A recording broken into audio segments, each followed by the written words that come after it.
Students, here we are with NEET 2023 paper biology.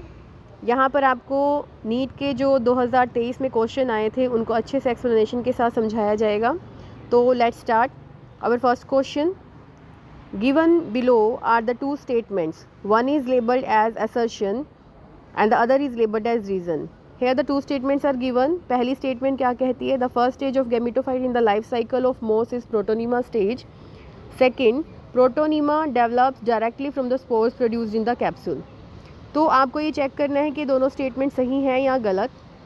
सबसे पहले आपको पता होना चाहिए मोस में जो लाइफ साइकिल है वो डिप्लॉन्टिक लाइफ साइकिल होता है, that is gametophyte stage is dominant stage. तो उसमें जो गैमेटोफाइट स्टेज है मोस जो है वो स्पेशल करैक्टर है उसका कि उसमें दो गैमेटोफाइट के आगे दो स्टेजेस होती हैं, प्रोटोनीमा स्टेज और लीफी स्टेज। प्रोटोनीमा स्टेज जो है वो डायरेक्टली स्पोर से बनती है, this is the first stage. And second stage is leafy stage, जो इस प्रोटोनीमा से ही आगे फर्दर लीफ स्ट्रक्चर्स जो है वो डेवलप हो जाएंगी। तो यहाँ पे जो दोनों स्टेटमेंट्स दी हैं वो दोनों करेक्ट हैं। That is your first stage is gametophyte and it is directly develop from the spores. So your answer is B, that both A and R the correct and R is the correct explanation of A. तो then we go to our second question. Identify the pair of heterosporous pteridophytes among the following. Heterosporous का मतलब क्या होता है? Heterosporous means जिसमें दो तरह के स्पोर्स होंगे। हेटेरो का मतलब है two types, different types. So it has two types of spores, microspores and megaspores on the basis of size, small और large. Small will be microspore and the large will be मैक्रोस्पोर्स।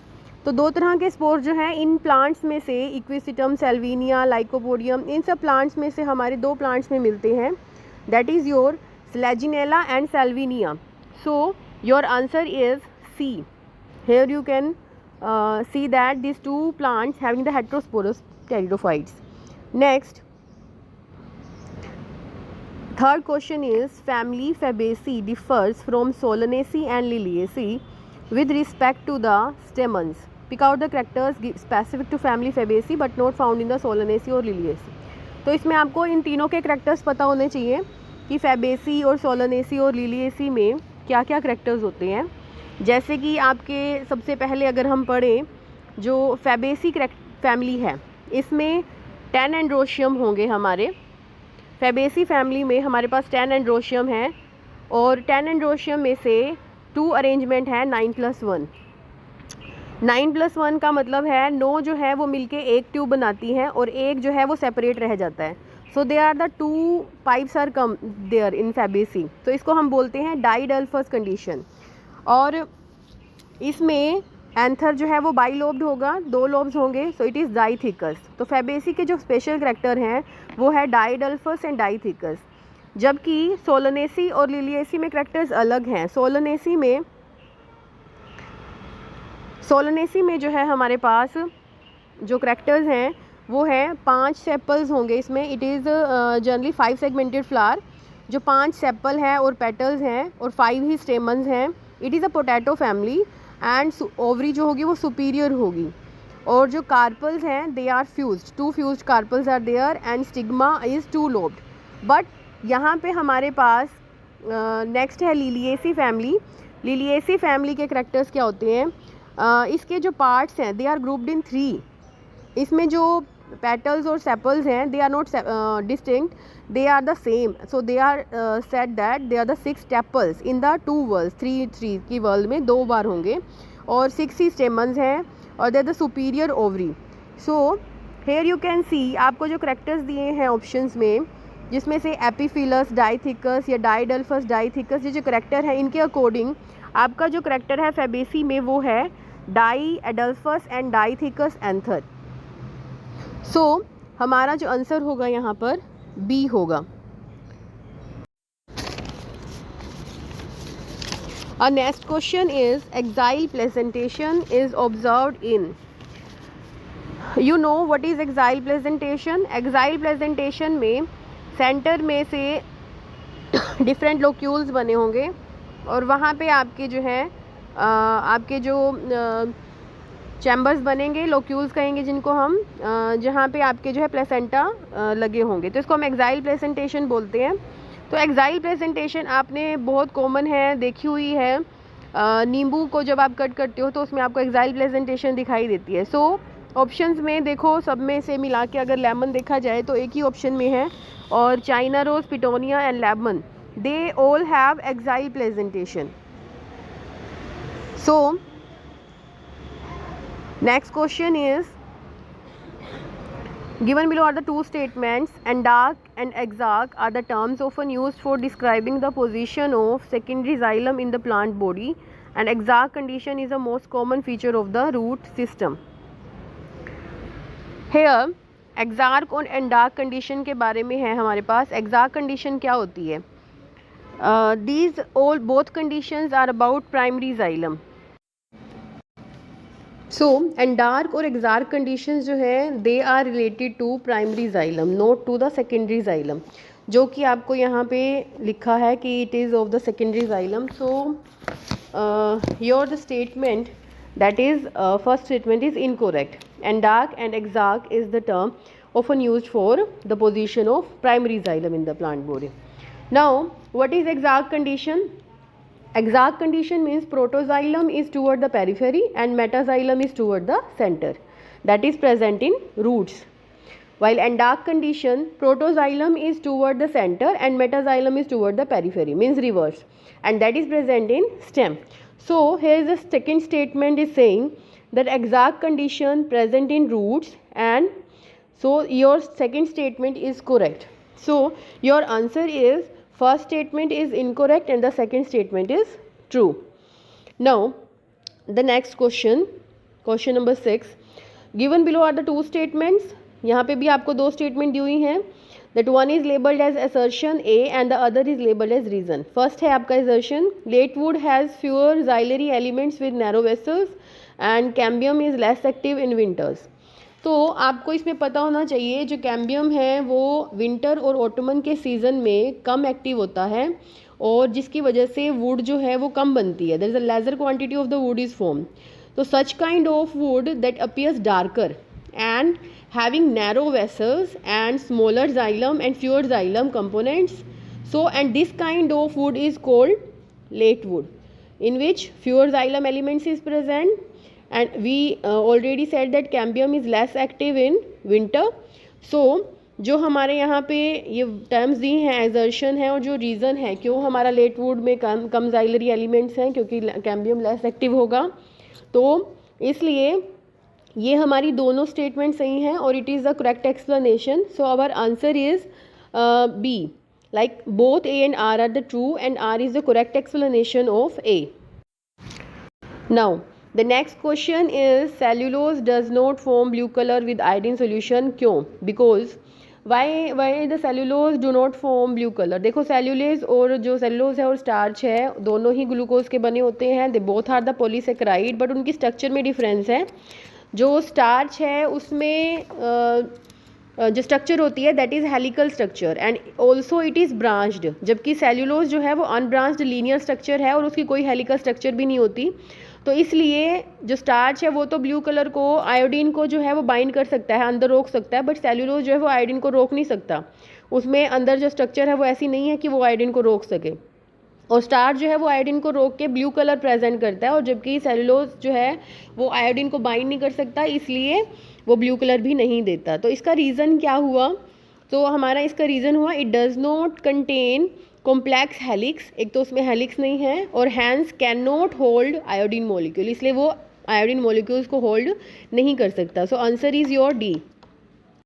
Now next question, 8th question.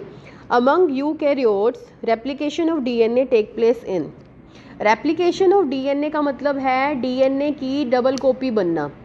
देखो DNA जो है वो double amount में कब बनता है? जो हमारा सेल साइकिल है उसमें डिफरेंट फेजेस होते हैं, like G1 phase, S phase, G2 phase, M phase. तो इनके अलावा जो इनमें जो है हमारा M फेज़ माइटोसिस फेज है, जब हमारे वो DNA के जो दो थ्रेड बने हैं वो अलग अलग हो जाएंगे और अलग अलग सेल में चले जाएंगे, जिसको हम डिवीज़न फेज़ बोलते हैं. तो उससे पहले जब हमारा सिंथेटिक फेज़ आता है, जहाँ पे सिंथेटिक का मतलब ही आप समझ सकते हो कि बनाना, तो वहाँ पे हमारा DNA बनता है, यानी कि DNA की डबल कॉपी बनती है. So here your answer is S phase. जहाँ पे हमारा DNA रेप्लिकेशन होगा। Next question is which of the following stage of the meiosis involve division of centromere.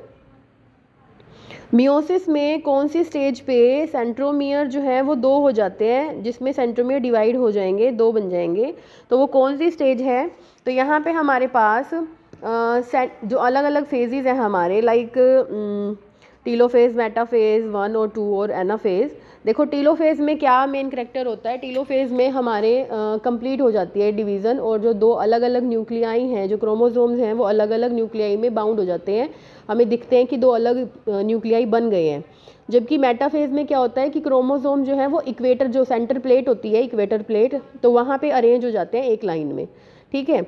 और एनाफेज जो हमारी स्टेज है, एनाफेज स्टेज में ये इसका मेन करेक्टर है कि सेंट्रोमियर स्प्लिट, ठीक है, सेंट्रोमियर स्प्लिट कर जाएगा और क्रोमैटिड्स जो हैं वो सेपरेट होंगे and move toward the pole. So anaphase telophase से पहले आता है और डिवाइड जब कंप्लीट हो चुके हों उससे पहले वो तैयारी हो जाती है, और क्रोमोसोम्स जो हैं, जो हमारे क्रोमैटिड जो हैं, वो दोनों अलग अलग फेज में, दोनों अलग अलग पोल पे चले जाएंगे, और वो तभी होते हैं जब हमारे सेंट्रोमियर दोनों तरफ से खींचेंगे, ठीक है। तो सेंट्रोमियर स्प्लिटिंग जो है वो करेक्टर है हमारा एनाफेज 2 का। Now, our next question. The process of appearance of recombination nodules occurs at which substage of prophase 1 in meiosis? देखो ये प्रोफेज 1 की सब स्टेजेस दी गई हैं, जो है हमारी जाइगोटीन, पैकेटीन, डिप्लोटीन और डाइकनेसिस स्टेज। तो यहाँ पे हमारे पास कौन सी स्टेज में इन्होंने पूछा है कि रिकम्बिनेशन नोड्यूल्स बनेंगे। रिकम्बिनेशन नोड्यूल्स का मतलब क्या है, रिकम्बिनेशन नोड्यूल्स होते हैं जहाँ पे जब सिस्टर क्रोमैटिड्स में क्रॉसिंग ओवर होगा और जेनेटिक इन्फॉर्मेशन इधर से उधर शिफ्ट होगी, तो चेंज हो सकता है, मतलब कोई भी लिंकेज और क्रॉसिंग ओवर बनेगा तो नया कम्बिनेशन बन सकता है। तो वो कब बनता है, वो स्टेज होती है हमारी सबसे जो लार्जेस्ट स्टेज है हमारी प्रोफेज 1 की, दैट इज़ पैकेटीन स्टेज। उस स्टेज पे हमें क्रोमैटिड्स, जो सिस्टर क्रोमैटिड्स होते हैं, वो बिल्कुल अलग दिखाई देने लग जाते हैं, और वो 2 सिस्टर क्रोमैटिड जो होमोलोगस क्रोमोसोम्स के हैं वो आपस में क्रॉस ओवर बना सकते हैं। So recombination nodule can appear at the pachytene stage. Next question is movement and accumulation of the ions across a membrane against their concentration gradient can be explained by। देखो इसने जो point बोला है, movement of accumulation of ions है, ion move कर रहे हैं, across a membrane move कर रहे हैं, और अगेंस्ट कंसंट्रेशन ग्रेडियंट मूव कर रहे हैं। देखो इसमें से जो पैसिव ट्रांसपोर्ट है ये हमारा कंसंट्रेशन के अकॉर्डिंग होता है, from high concentration to low concentration, और दूसरा जो है डिफ्यूज़न है, ऑस्मोसिस है। ऑस्मोसिस में हमारा क्या होगा, ऑस्मोसिस में हमारा जो है पानी, जो water molecules will move from its high concentration to low concentration. और फैसिलिटेड डिफ्यूज़न जो है ये भी कंसंट्रेशन ग्रेडियंट के अकॉर्डिंग होता है, बट जबकि जो एक्टिव ट्रांसपोर्ट है हमारा, जो हमारा एक्टिव ट्रांसपोर्ट है वो हमारा अगेंस्ट कंसंट्रेशन ग्रेडियंट होगा। एक्टिव ट्रांसपोर्ट का मतलब होता है जो एनर्जी खर्च करके हमारे आयन्स इधर से उधर जाएंगे, मेम्ब्रेन के आर पार जाते हैं, और वो उधर एनर्जी हमें खर्च क्यों करनी पड़ती है, क्योंकि उनको उधर जाना है जहाँ पे पहले से ही वो आयन ज़्यादा हैं, तो वैसे तो वो जा नहीं सकते हैं, तो इसलिए उनको एनर्जी खर्च करके जाना पड़ता है, तो they are the active transport. So our answer is A. Next question, they are the 2 statements. First statement हमें फाइंड आउट करना है कौन सी स्टेटमेंट ठीक है, कौन सी गलत है। तो यहाँ पे स्टेटमेंट 1 क्या कह रही है, the forces generated by the transpiration can lift a xylem sized column of the water over 130 million metre height. और सेकेंड स्टेटमेंट है transpiration cools leaf surface sometimes 10 to 15 degree by evaporative cooling. तो यहाँ पे हम देख रहे हैं transpiration, आप सबको पता है कि पानी जो है वो वाटर वेपर्स की फॉर्म में इवेपोरेट करता है लीव सरफेस से। तो वहाँ से जब वो इवेपोरेट करता है, वो क्यों इवेपोरेट करता है, क्योंकि बाहर एटमॉस्फेयर में पानी जो है वो कम है, और जबकि अंदर जो स्टोमेटल एरिया है आपका, सबस्टोमेटल सरफेस है या इंटरसेल्युलर स्पेस है, वहाँ पे पानी के मॉलिक्यूल्स ज़्यादा हैं, पानी ज़्यादा है, तो क्या होगा, वहाँ से एक फोर्स जनरेट होती है जिसको हम बोलते हैं ट्रांसपिरेशन पूल। जो वाटर जो है वो हाई कंसनट्रेशन टू बाहर की तरफ कम कंसनट्रेशन की तरफ मूव कर जाएगा, जिससे क्या होगा, वो नीचे जो पानी के मॉलिक्यूल्स हैं उस पर प्रेशर डालते हैं, उससे पुल अपनी तरफ खींचते हैं उनको, जिसको हम ट्रांसपीरेशन पूल कह रहे हैं, और वो इतना पावरफुल होता है कि वो 130 मीटर हाइट तक भी पानी को ऊपर चढ़ा सकता है जाइलम में। तो हमारी फर्स्ट स्टेटमेंट है वो करेक्ट है। सेकंड स्टेटमेंट कह रही है कि जब ट्रांसपीरेशन होगा तो क्या होगा, जो एरिया है वो, क्योंकि इवेपोरेशन हो रहा है, ट्रांसपीरेशन मतलब पानी जो है वेपर बन के उड़ रहा है, इसका मतलब वो एनर्जी एब्जॉर्ब करेंगे तभी वेपर्स बनेंगे ना, वाटर मॉलिक्यूल्स। तो इसलिए वहाँ पे 10 to 15 डिग्री जो है इवन टेम्परेचर कूलिंग हो जाती है। तो यहाँ पे हमारे दोनों स्टेटमेंट करेक्ट हैं। तो हमारा क्वेश्चन का जो आंसर है, जो हमारे यहाँ पे ऑप्शंस दिए हैं, तो उनमें से statement 1 is and 2 both are correct. So our answer is B.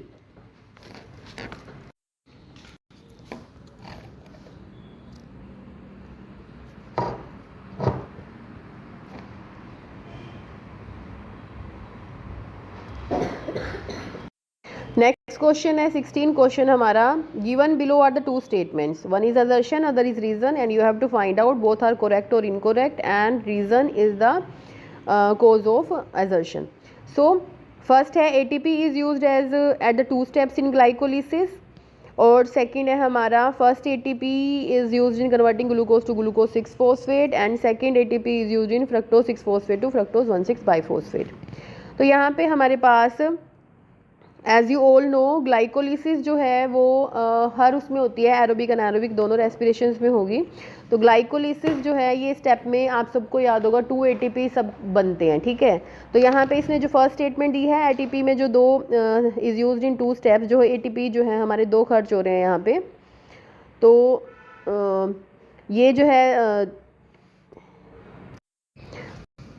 तो यहाँ पे हमारे पास जो ATP हैं they are used at the 2 steps. वो 2 स्टेप्स कौन से हैं? फर्स्ट स्टेप यही है हमारा, ग्लूकोज जो है वो पहले ग्लूकोज 6 फॉस्फेट, एक ATP से फॉस्फेट लेगा और उसको कन्वर्ट कर देगा ADP में, और वो फॉस्फेट जुड़ जाता है ग्लूकोज के साथ जिससे बनता है ग्लूकोज 6 फॉस्फेट। दूसरा ATP यूज़ होता है फ्रक्टोज 6 फॉस्फेट में एक और फॉस्फेट जोड़ने के लिए, जिससे बनता है फ्रक्टोज 1,6 डाइफॉस्फेट। तो ये स्टेटमेंट्स दोनों ठीक हैं and so answer is our both statements are correct and the correct explanation of R is the correct explanation of A. Next question है हमारा, spraying of which of the following phytohormones on juvenile conifers help in hastening the maturity period that leads to early seed production। अब हमारे पास इनमें से hormones के बारे में है। Phyto hormones means plant hormones. Plant hormones कौन कौन से हैं? लाइक इसमें हमारे पास 4 दिए हैं, abscisic acid, gibberellic acid, zeatin and indole 3 butyric acid. जो इंडोल 3 ब्यूटायरिक एसिड है एक तरह का ऑक्सिन हुआ, और जो हमारा जीटिन है वो एक हो गया हमारा साइटोकाइनिन। तो यहाँ पे सबसे पहले तो हमारा एब्सिसिक एसिड बाहर हो गया, बिकॉज इट इज़ जो ये ग्रोथ रिटार्डिंग हार्मोन है, ये एब्सिशन कोज करता है। तो ग्रोथ प्रोमोटिंग हार्मोन हमने देखने हैं, तो इन तीनों में से हमारा आंसर है। तो इन तीनों में से हम देखते हैं कि जो जिब्रेलिक एसिड है हमारा, जिब्रेलिक एसिड जो है वो हमारा इसके लिए हेल्प करता है, that is hastening the maturity period. अगर आपको किसी प्लांट में मैच्योरिटी पीरियड जो है वो जल्दी लेके आना है, सीड जल्दी बनाने हैं, तो आपको क्या है, उनको जिब्रेलिक एसिड देना होगा। जबकि हमारा जो इंडोल 3 एसिटिक एसिड है ये सिर्फ रूट्स डेवलप करता है, और जीएटिन जो है हमारा it promotes the growth of lateral birds and the shoot formation. तो ये रूट फॉर्मेशन के लिए है, ये शूट फॉर्मेशन के लिए है। तो हमारा जो राइट आंसर है दैट इज़ जिब्रेलिक एसिड, जो हमारा मैच्योरिटी पीरियड को जल्दी ले आता है, ठीक है। तो हमें जो प्लांट्स को है उस पर स्प्रे जिब्रेलिक एसिड करना पड़ेगा। नेक्स्ट क्वेश्चन है, in tissue culture experiment leaf mesophyll cells are put in a culture medium to form callus. देखो इसमें क्या बोला है, कल्चर टिश्यू कल्चर का एक्सपेरिमेंट है हमारे पास। लैब में हम जो करते हैं, प्लांट्स को एक छोटे से पार्ट से नया प्लांट बनाते हैं। तो उसके लिए हम क्या करते हैं, पहले जो प्लांट का कोई पार्ट है उसको लेंगे और उसको एक मीडियम पे रखेंगे, पीडीए मीडियम पे। वहाँ पे वो प्लांट पार्ट वापस से एक सेल मास में कन्वर्ट हो जाएगा, मतलब अनडिफ्रेंशिएटेड सेल्स में, जिसको हम कैलस बोलते हैं। तो हमारा जो लीफ सेल था वो एक डिफ्रेंशिएटेड सेल था, और कैलस जो है वो हमारा अनडिफ्रेंशिएटेड सेल है। मतलब हमने क्या किया, एक डिफ्रेंशिएटेड को वापस जो है अनडिफ्रेंशिएटेड सेल में बैक कन्वर्ट किया है, और फिर हम क्या करेंगे, इस कैलस से दोबारा प्लांट के रूट्स, लीव्स वगैरह बनाएंगे, मतलब उनको डिफ्रेंशिएटेड करेंगे। बट यहाँ पे इन्होंने बोला है डिफ्रेंशिएटेड को अनडिफरेंशिएटेड में कन्वर्ट करना है। तो यहाँ से हमारे पास जो वर्ड आ रहा है वो है हमारा डी डिफरेंशिएशन, मतलब डिफरेंशिएशन को बैक करना। ठीक है, तो यहाँ पे हमारा आंसर होगा 18 का D differentiation C. Next question है हमारे पास, विच हार्मोन प्रमोट्स इंटरनोड और petiole elongation in deep water rice. Internode और पिट्यूल को इलोंगेट करना है, जबकि कंडीशन ध्यान में रखना, that is deep water rice, पानी में बिल्कुल डूबा हुआ है जो राइस उसको। देखो जब स्ट्रेस कंडीशन दी जाती है तो हमारे जो इंटरनोड ग्रोथ और पिट्यूल इलोंगेशन है जो वो डिपेंड करते हैं, वो है हमारे इथाइलिन पे। स्ट्रेस कंडीशन में इथाइलिन जो है वो वर्क करता है और वो जिबरेलिक एसिड को प्रमोट करता है फिर। तो हमारा मेन जो हार्मोन है वो इथाइलिन है यहाँ पे, जबकि लाइक 2,4-D है, ये तो हो गया हमारा ऑक्सिन हो गया, लाइक काइनेटिन है, ये सिर्फ सेल डिवाइडेड करता है। GA3 जो है वो इलोंगेट करता है, बट स्ट्रेस कंडीशन में हमारा इथाइलिन वर्क करेगा। तो यहाँ पे हमारा आंसर हुआ इथाइलिन ऑफ 19 क्वेश्चन। अब हमारे पास नेक्स्ट क्वेश्चन है question number 20, large colourful and fragrant flower with nectar. देखो ये सब चीज़ें किसको चाहिए, ये सब चीज़ें देखो हवा को अगर पोलन ग्रेन्स लेके जाने हैं तो वो तो नहीं स्मेल करेगी कुछ भी, ना वो कलर देखेगी, it is a abiotic factor, तो वो तो अपना जैसे हवा चल रही है उसके साथ साथ बह जाते हैं, पैसिव है काम। जबकि बर्ड जो है या बैट है, इंसेक्ट हैं, ये स्मेल कर सकते हैं ना, बट बैट जो है उनको हमें कलरफुल फ्लावर की ज़रूरत नहीं है, वो रात को करते हैं पॉलिनेट, रात को कोई कलर्स नहीं दिखाई देते, सो कलरफुल की ज़रूरत नहीं है, तो हमारा बैट ऑप्शन भी काउंट नहीं होगा इसमें। बर्ड पॉलिनेटेड फ्लावर हमारे कुछ ही हैं, तो मैक्सिमम जो फ्लावर्स होते हैं वो हमारे इंसेक्ट पॉलिनेटेड होते हैं, जिसमें जो कलर्स है या फ्रेगरेंस है वो उनकी एक ओल्फैक्टरी सेंस है, जो इंसेक्ट उनको सेंस करके फ्लावर्स के पास जाएंगे। ठीक है, और दूसरा जो नेक्टर है वो उनका रिवार्ड है, उनको पॉलिनेशन के बदले में उनको एक जो फ़ायदा होगा वो नेक्टर लेने का होगा, खाना एज अ फूड उनको मिलता है ये। तो इंसेक्ट पॉलिनेटिंग प्लांट्स में ये हमारे कैरेक्टर्स होते हैं, लार्ज कलरफुल फ्रेगरेंट फ्लावर्स। तो यहाँ पे अब आज हमने 21 क्वेश्चंस कर लिए हैं। तो अगर आप इस वीडियो को लाइक करेंगे, सब्सक्राइब करेंगे और शेयर करेंगे, बाकी स्टूडेंट्स को भी बेनिफिट होगा और आप लोगों को आगे के लिए भी इस तरह के क्वेश्चंस और उनकी सॉल्यूशंस मिल पाएंगे और आप इजीली उनको अंडरस्टैंड कर पाएंगे। So it is a very easy way to clear the concepts, different concepts related to these questions and also solve these questions. Thank you. So like, subscribe and share the channel.